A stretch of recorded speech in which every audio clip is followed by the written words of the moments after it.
Kipin di sini, kalau di Kipin itu kan apa istilah pada Kipin itu memiliki apa ya namanya ya, istilahnya ada data-data tiga itu ya. Kalau kami sekarang menggunakan istilah Kipin itu punya 3 gedung perpustakaan. Yang satu di situ ada digitalisasi sumber belajar, itu mungkin sama. Saya secara jujur saya katakan mungkin mirip dengan bentuk-bentuk digitalisasi yang lain. Tetapi keunggulan Ipin di sini luar biasa referensinya.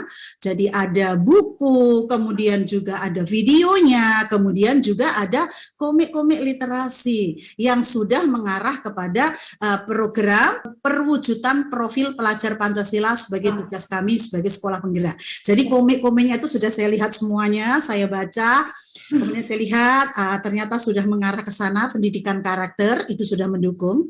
Kemudian yang kedua, asesmen ini yang istimewa juga, yang lain daripada yang lain. Jadi kalau tadi misalnya ada diagram Venn, masih ada irisan dengan digitalisasi, mungkin pihak lain. Kalau yang kedua ini luar biasa, benar-benar berbeda Kipin, karena Kipin mampu menyiapkan soal-soal untuk keperluan asesmen yang memang sudah link dengan AKM. Jadi kita nggak perlu lagi harus meneliti satu persatu, tapi sempat kita lakukan. Jadi saya bentuk tim, kita coba ayo kita ambil sekitar 10%. Ternyata 10% lolos. Oh iya, memang AKM, sesuai dengan AKM gitu. Terus kita ambil lagi 10%, sehingga kita waktu itu menelaah sekitar 25%, dan ternyata apa yang disajikan dalam Kipin itu benar-benar sesuai dengan yang selalu diajukan dalam AKM. Itu kedua, keistimewaan kedua. Keistimewaan ketiga nih yang paling istimewa, yang istilahnya tidak ada di yang lain lah gitu ya, lain tidak saya sebut dengan alat atau server. Itu ketika di sini disediakan gedung ketiga, saya istilahkan dengan istilah gedung ketiga, itu ada Kipin menyediakan ruang untuk memanajemen dokumen, dan juga bisa berupa video-video yang dimiliki sekolah, sehingga sekolah bisa mengupload. Nah, ini yang sekarang kita olah. Jadi di sini kita sudah memberikan nama kelompok pada kita bentuk kelompok-kelompok guru.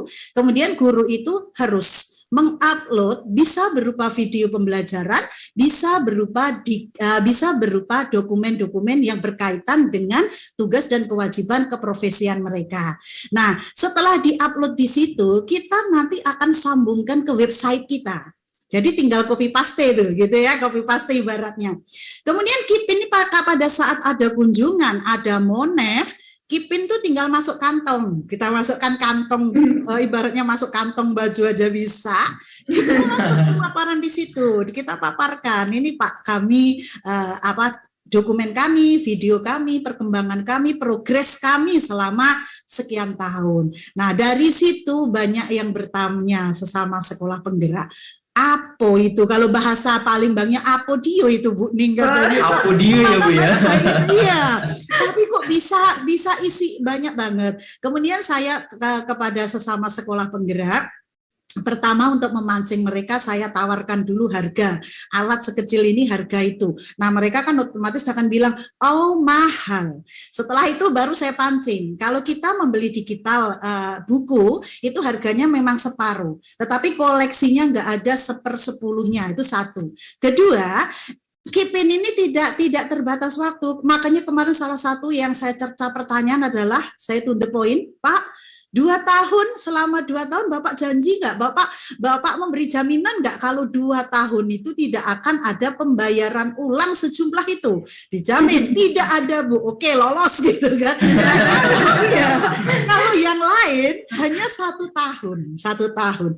Sehingga ketika teman-teman itu melihat mendengar argumentasi saya, Bapak Ibu bisa menggunakan, Bapak Ibu dengan harga separuh ini hanya bisa menggunakan 1 tahun. Saya menggunakan harga 2 kali lipat, saya bertambah 2 gedung tadi, Ibu hanya punya 1 gedung, Bapak Ibu 1 gedung, saya 2 gedung, dan saya ditambah lagi bahwa jaminan selama 2 tahun saya tidak mengeluarkan biaya untuk penguploadan atau pendownloadan data-data atau buku-buku lagi.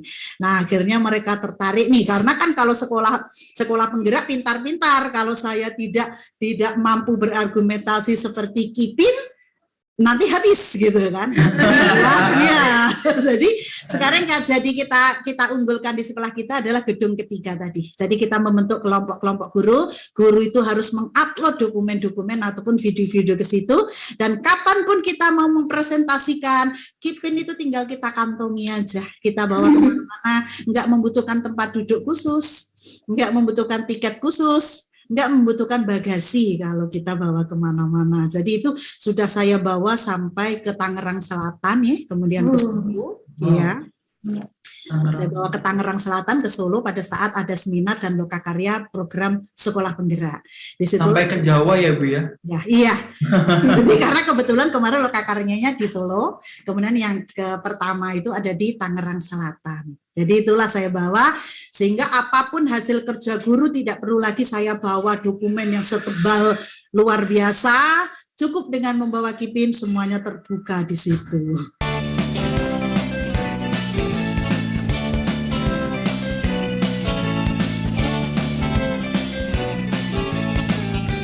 Harapan saya tadi memang yang gedung 3 tadi itu KIPIN itu benar-benar akan menjadi wajah kami kedua nanti, wajah kami kedua. Jadi artinya kemanapun KIPIN itu bisa dengan alat sekecil itu, di dalamnya itu benar-benar dokumen-dokumen kami dan semuanya, atau pusat statistik lah di situ ya, pusat statistik sekolah kami, sehingga bisa berguna untuk melaporkan progres apa yang sudah dilakukan oleh sekolah kami dengan cara yang sangat-sangat sederhana. Cukup mengupload dan sudah disediakan oleh KIPIN, kami nggak usah susah-susah, tinggal caranya gampang banget, masukkan. Seperti kita memasukkan buku kerak saja, siap dibaca oleh siapapun, dan itu sangat berguna untuk promosi sekolah, terutama adalah sekolah-sekolah yang memang membutuhkan semacam pengenalan atau memperkenalkan profil sekolah, itu bisa melalui gedung ketiga tadi, bisa dibawa kemana-mana,